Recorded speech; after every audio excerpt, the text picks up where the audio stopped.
This is an analysis of Blaziken's pressure tools in Pokken Tournament. First, I'll be going over his individual pressure tools, and then I'll get into hard knockdowns and meaty setups. I'll be covering a lot, so make sure to click the timestamps in the description to jump around to the relevant parts that you need. I define pressure as a series of attacks that leaves the attacker at constant frame advantage, or at worst, 0 on block.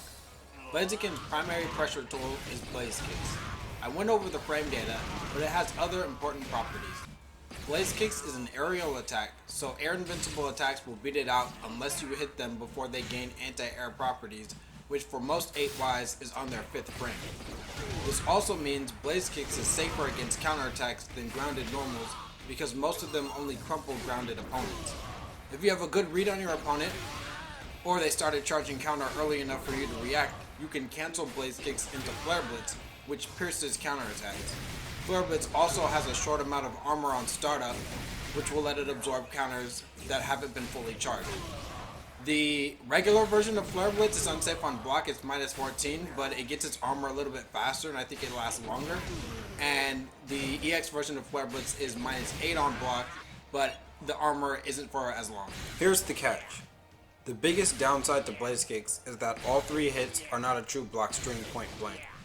The first hit is a mid, but there is a small gap between the first and second hit, and the second and third hits are high.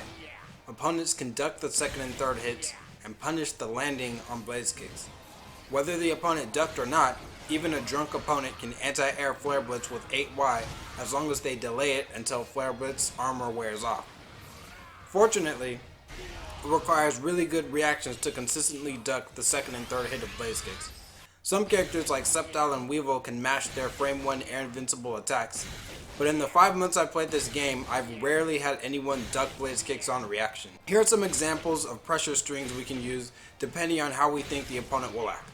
First and foremost, max distance Blaze Kicks and extra meaty Blaze Kicks is a true block string, meaning it can't be ducked. Opt for this whenever possible. So, let's say the opponent blocks Blaze Kicks. 2Y is a strong option, since it starts up in 9 frames and is special cancelable. I generally buffer it into Blaze Kicks if I think they will either block, so I can get shield damage, or if I think they will mash a 13 frame or slower attack, like 8Y. 2Y beats those clean. Even if we trade 9 frame normals, the opponent is stuck back in the corner at max Blaze Kicks range, so Blaziken wins the exchange anyway. We can buffer into EX Heatwave if we think they will counterattack, since the hitboxes of EX Heatwave outlast counters, just not all command counters. Or we can buffer into EX Bravebird if the opponent ducked Blaze Kicks previously. This will either catch them trying to duck again, or may give them just enough hesitation for next time and slow their reactions so that the next time you use Blaze Kicks, they'll block all 3 hits of it. You can also do 2Y into a tick throw, since even though it's minus 4, it has so little hit stop, the move is effectively positive on block. And if the opponent tries to tech the throw next time, they'll get hit by 2Y into Blaze Kicks, since that's not a true block string, and they'll get hit trying to mash out of it. The downside to 2Y is that it whiffs against opponents who jump, but you generally recover in time to block. It also whiffs on 8Xs. All hope is not lost. We can use 6Y to catch jumps, 8Xs, and still trade with other 9 frame normals. In addition, the short hit stop means that even though 6Y is minus 12 on block, you can still use it to tick throw, although this is a lot riskier than using 2Y to tick throw. The obvious flaw with 6Y is that it's minus 12 on block and recovers slow enough that it still gets hit by counterattacks, unlike a raw 2Y.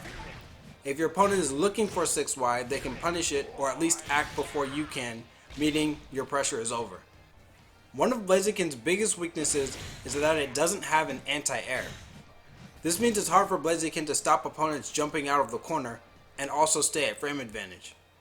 This brings us to jumping Y. The frame data says it's minus 1 on block, but it just depends on how high you land it. If after Blaze Kicks, your opponent tries to jump out of the corner, and you jump Y, they wall splat, and you get a nice combo. Obviously, if they just blocked, you can get anti-aired if you're not in burst. Let's look at tactics to initiate pressure with knockdowns and meaty setups. Blaziken's most practical hard knockdowns come from a fully charged counterattack, EX Heatwave from field phase, or a wall splat. After getting a hard knockdown, we can use 8X and cancel it into an air dash, also known as instant air dash. Then use either EX high jump kick or jumping Y as your opponent is getting up. EX high jump kick pierces, so your opponent basically has to block it or die. It's normally unsafe on block, but when done after an instant air dash, it seems around 0 on block and puts you at perfect EX Blaze Kicks distance. If you cancel EX high jump kick's recovery into an air dash, you can do jumping wide that hits opponents before their 8 Ys become invincible, meaning there is less than a 5-frame gap in this block stream. As a bonus, the follow-up jumping Y is very positive on block. Depending on the opponent's character height and exactly when you press jumping Y, it seems to be anywhere from around +8 to +10 on block. You can even cancel the animation of EX high jump kick altogether by pressing A super late in the jump. Your character flashes, but the attack never comes out, and you recover from the instant air dash very quickly. You can then throw your opponent as they are blocking and waiting for the EX high jump kick. Another meaty option is to use instant air dash directly into jumping Y itself. When done as low as possible, only one hit of jumping Y hits the opponent, and it's around +13 on block, as standing jab is a true block string afterwards. Instant air dash jumping Y is also safe from most mashed reversals because it recovers so fast. So you can do an instant air dash jumping Y into like side strike for instance, and you'll be able to block in time. You can continue with a block string like 2Y into blaze kicks or go for a throw. Timing these attacks manually to be true meaties takes practice, but after a wall splat, there's a foolproof setup that times the meaty for you, and it works on the entire cast. After a wall splat, you can do your combo filler of choice, I prefer EX Heatwave, into a 6Y. Immediately backdash, then instant air dash, and do either EX high jump kick or jumping Y. EX high jump kick loses to a few of the really fast burst attacks because they get invincibility early. Now jumping Y beats out the faster burst attacks, but it doesn't beat the armored bursts. Just switch up the meaty depending on your opponent's character. Or, if you want guaranteed damage, you can instead end your wall combo in normal blaze kicks because it has minimal recovery at the end of it, and then use normal Brave Bird and then a dash to close the distance on your opponent in field. You're at frame advantage after doing this, and you can keep up the vortex going in field phase instead. Credit goes to Combo in the Blaziken Discord for the idea. A final meaty option is EX Heatwave. The best way to use it is to time it so it becomes active around the 8th frame of your opponent's wake up. It doesn't have to be exact, and it sounds harder than it is, but this way you'll beat out 9-frame attacks, jumps, and all standard counterattacks. As I demonstrated, Blaziken has a suffocating pressure game revolving around blaze kicks that puts it in a lot of low-risk, high-reward situations.